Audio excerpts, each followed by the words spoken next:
गंगापूर तालुक्यातील लिंबे जळगाव व जिकठाण परिसरात ग्रीन पॅक कंपनीच्या मागील बाजूस असलेल्या गायरान जमिनीवर मोठ्या प्रमाणात अवैध मुरुम उपसा सुरू असल्याचं समोर आलंय।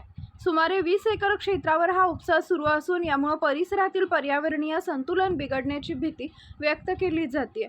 स्थानिकांच्या माहितीनुसार संबंधित ठिकाणी रात्रीच्या वेळी जेसीबी व डंपरच्या साहाय्याने मोठ्या प्रमाणात मुरुम काढला जातोय।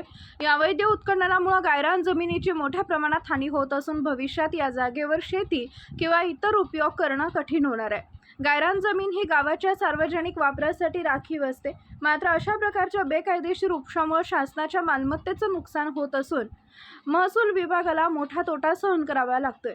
याबाबत संबंधित प्रशासनाने अद्याप कोणतीही ठोस कारवाई केलेली नसल्याने नागरिकांमध्ये नाराजी व्यक्त होते।